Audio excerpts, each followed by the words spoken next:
Hey guys, in today's episode I tell you everything I know about the February update and some crazy new leaked game modes, all that and more in today's episode of Clash Worlds.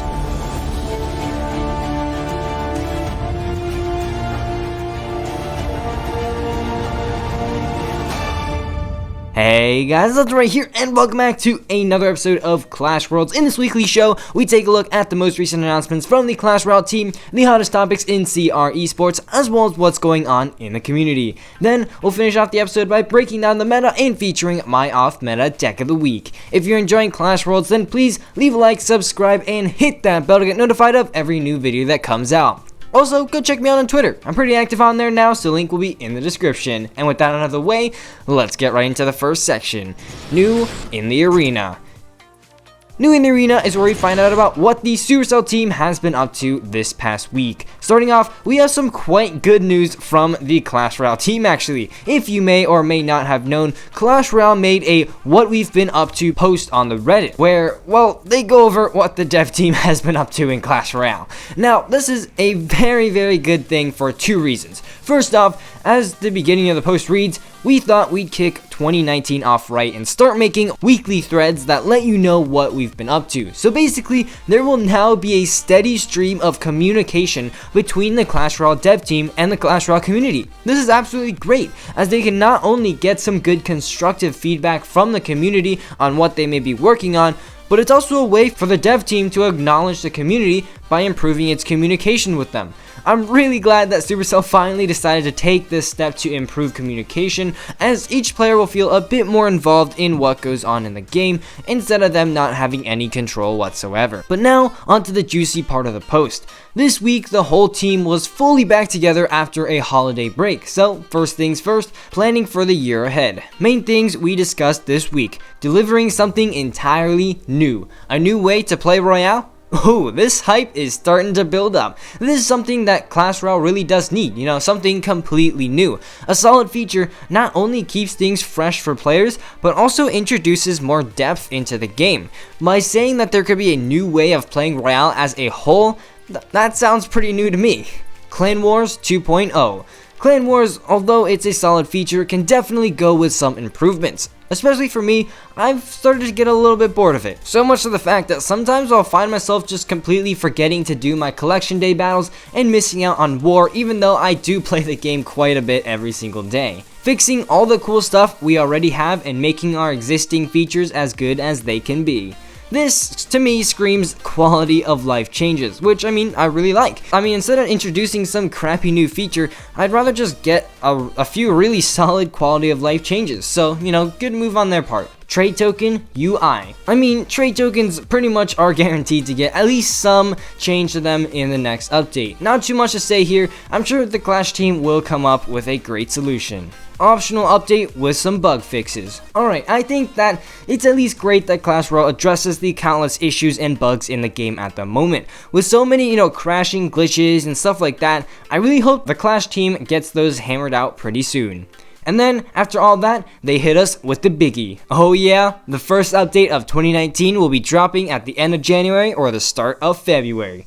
Boom, mic drop. Oh man, this is actually so much closer than I had expected, which, honestly sounds so exciting. Let me know what you guys think about some of the things covered in this post in the comments section below. Next up, we have some interesting information about, what could be coming soon in the game from this Redditor, Clash YT here. And he's managed to data mine several new game modes that Clash Royale could be working on. The first interesting one looks like a 3v3. That would just be absolutely crazy, but honestly, I could totally see 3v3 being a thing in the game. It would probably be a new super casual and fun game mode too. Next up, we have King of the Hill. This could be a very interesting tournament type game mode, and I'm sure you all know how King of the Hill works. We also have a no towers file name. I'm not too sure what this could mean, so let me know how you think this mode's gonna work. Finally, we also have some sort of a PvE game mode, which would definitely be very interesting. For those of you who don't know, PvE stands for player versus environment, meaning that it kind of be like a single player Clash Royale. Now this is all speculation, but this could be the new way to play Clash Royale. You want a completely new way to play Royale, it's gotta be something drastic, right? Anyway, what do you think about these possible new game modes? I'm pretty excited myself. Now, speaking about these possible new game modes, Opegate Studios has a very interesting yet cryptic leak of what could be coming.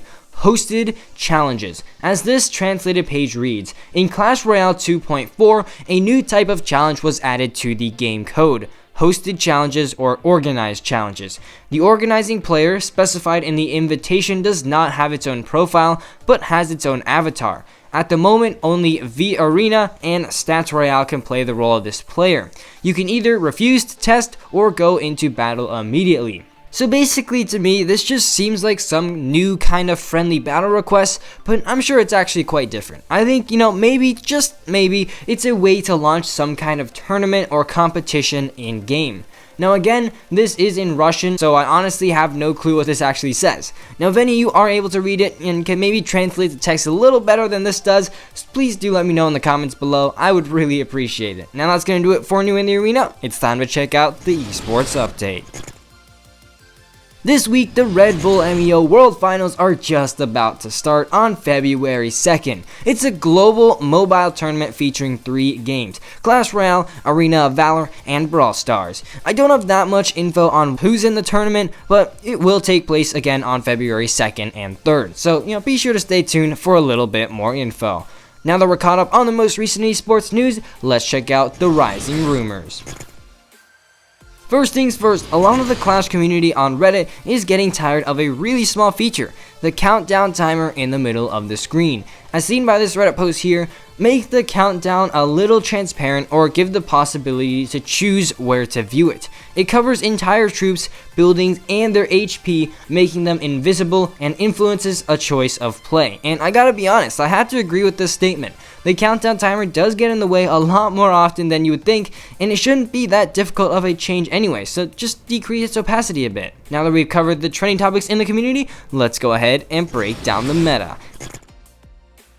As expected in this meta, 3 Musketeers are still absolutely everywhere. There are so many different 3 Musketeer decks that work, and as I predicted, 3 Musketeers have basically just evolved around each of the support card nerfs.